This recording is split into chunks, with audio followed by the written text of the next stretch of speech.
How to trust yourself and make clearer decisions. Have you ever known what you needed to do, but you continued to ask other people their opinion? Perhaps you recognized that a decision was no longer right for you. The answer felt clear at first, but then you hesitated. You asked a friend, you searched online, you considered every possible outcome, and gradually you became less certain. You may already have had clarity. What you lacked was very possibly trust in what you recognized.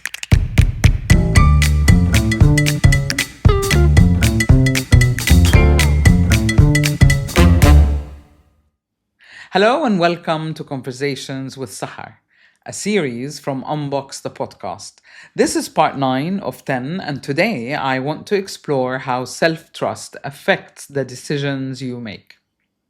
We often assume that the more information we gather, the easier the decision will become. Information does help us understand options, consider practical consequences. However, there comes a point when further research stops providing any more useful insights. You are no longer looking for information, my friend. You're looking for certainty. Life rarely offers certainty, complete certainty. Decisions can give you direction, but it cannot guarantee what will happen next. If you expect decision to produce a predictable outcome, even a straightforward choice can begin to feel overwhelming. Self-trust changes the question.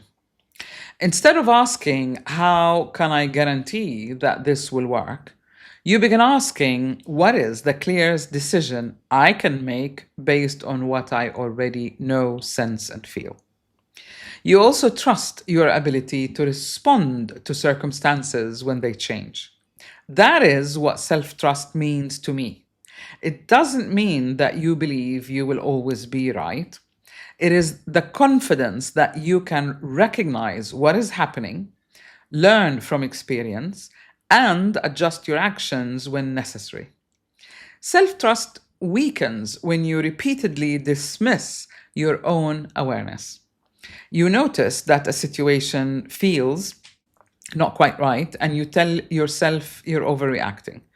You sense that someone is not being open with you, but you disregard your own observation. You know you're exhausted, but you continue pushing yourself. You recognize that a goal no longer suits you, but you remain committed because you have already invested so much time in it. Does that sound familiar? Each time you override what you know, what you recognize without examining it, it widens the gap between your awareness and your decisions and actions. Eventually, you become accustomed to dismissing yourself. You begin looking outside yourself for permission to act. Advice can be valuable. Another person may see an option that you may have overlooked. Professional expertise is essential when decisions require knowledge that you do not have. The difficulty begins when advice replaces your own judgment. Other people can offer their perspective, but they cannot experience life through you, from within you. They don't carry your history, your responsibilities, your values, or your purpose. They will not live the consequences in the same way that you will, because you are going to make that decision. They can help you think. The decision ultimately belongs to you alone. In part 8, we explored how clear communication begins with understanding how you think. Clear decision making also requires that you understand what is happening within you. This is where the 4 dimensions of change, what I call BEMA, become important: body, emotions, mind, belief system, and accountability to action. Your body may respond to a situation before you're even fully conscious of it. Your emotions reveal what matters to you. and your initial response to whatever is being discussed. Your mind considers facts, options, and practical consequences. Your beliefs will influence how you think, what decisions you will reach. Accountability to action is where you decide what to do with everything that you have recognized. Confusion often arises when these dimensions are giving you different messages. Your mind approves of an opportunity, but your body tightens whenever you think of accepting it. And for example, your emotions want immediate relief, while practical facts tell you to wait. The old belief tells you that what you're choosing for yourself, that is being selfish. Although the situation is draining your energy and taking you further away from your direction. You may describe yourself as indecisive when you're actually responding to several internal messages all at once. The answer isn't to force yourself to choose quickly. First, you need to understand where each message is coming from. Where is it rooted? Ask yourself, what is your body responding to? Try and name the emotion that is influencing you most strongly. Examine what facts are genuinely showing you. Then question the belief shaping your response. Does the belief belong to somebody else or does it belong to you? Did you learn it from an earlier stage in life or is it based on what you know now? This process allows you to bring the four dimensions together.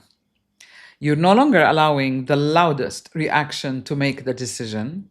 You're acknowledging the senses that you're picking up from these four dimensions, but you're developing your understanding further so that you can then make a learned decision. This is how inner alignment supports self-trust when you consider the different aspects of you and how they're interconnected. So is it intuition or fear? People often ask me, how do they distinguish their thinking fear or feeling fear? Both can produce a strong response physically, and they carry emotional weight. Fear tends to create urgency. It wants you to decide now, to feel the relief now. Your thoughts circle around the same possibilities, but the repetition doesn't bring greater awareness. Intuition is usually more direct but subtle. It's a message that can still feel uncomfortable, but it's not persistent or insistent. It's not intrusive. You can have an honest conversation or leave it to previous conditioning. You may recognize a clear sentence within yourself. For example, this is no longer right for me. I need more information, or I'm not ready to take that decision, or I need to speak honestly with myself. This opportunity frightens me, but I know I should explore it. I think you begin to connect, not I think, I mean, I know, but I think I can put it in this way, that when you begin to have an honest conversation with yourself, you will be connecting with your intuition as opposed to responding to old beliefs, to fears, to old emotions or new emotions that are circling around. You're just kind of hooking into them without having a recognizable process, thinking process, and recognizing that the four dimensions need to come together. How you feel, what you think, your desire to act on something needs to be in alignment.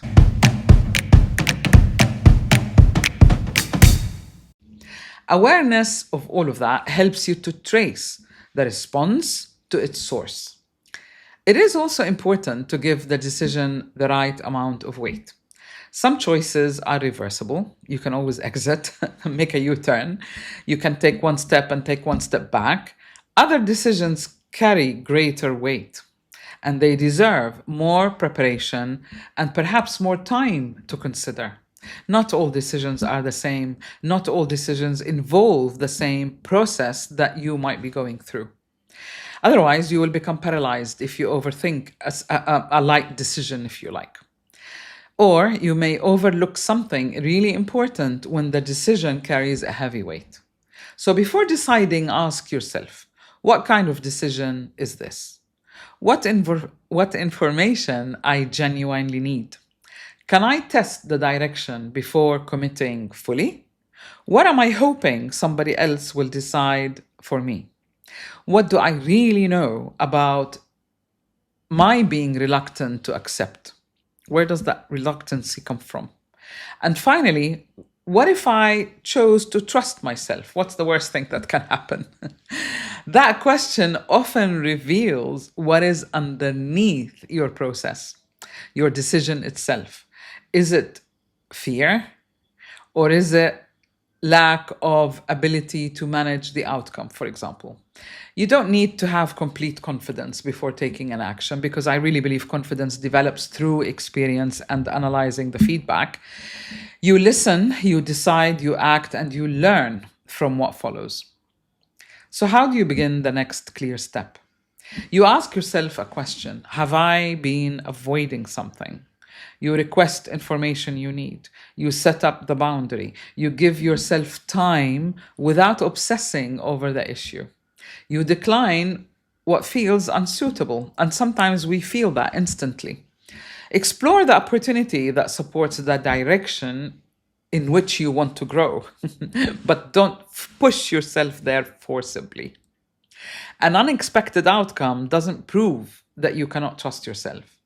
It gives you more information. There's always feedback. Even if things don't work out the way you expect them, that is feedback.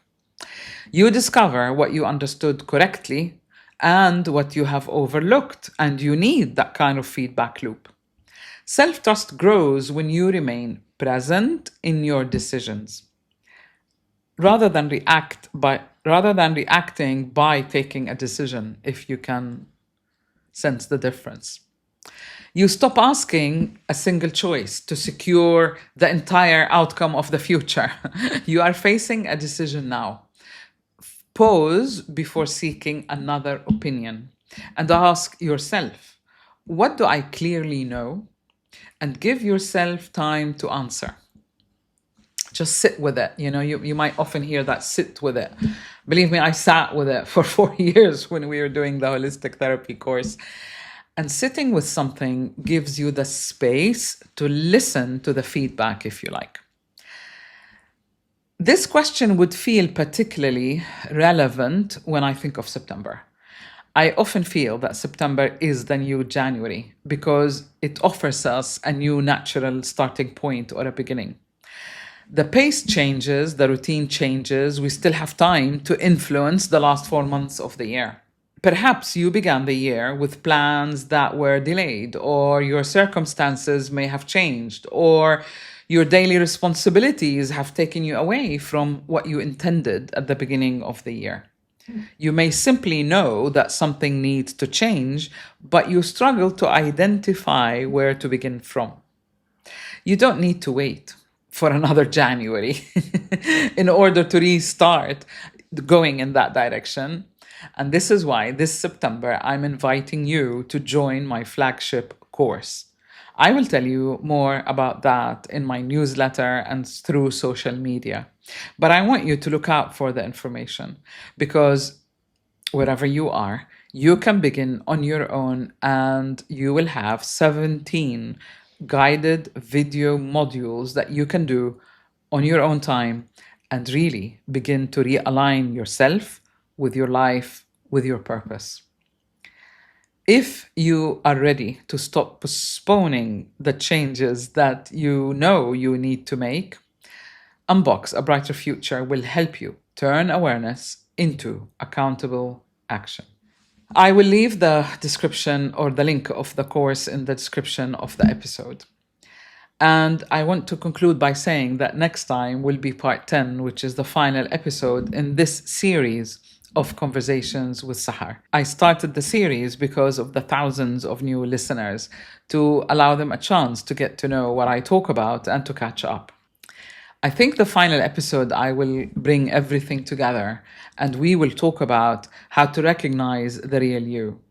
I am also considering to do conversations with Sahar in Arabic, because I've released quite a lot of clips actually in Arabic from older videos and webinars, and social media just, buzzed. So I wondered if I should be communicating in two languages, and I will appreciate your feedback. So drop me a message or an email. Let me know if you would like podcast content in Arabic. I always listen. I don't have AI bots. I will reply to you if you let me know what content and in what language you would like it to be. Thank you for joining me today on Conversations with Sahar, and I'll see you next Monday.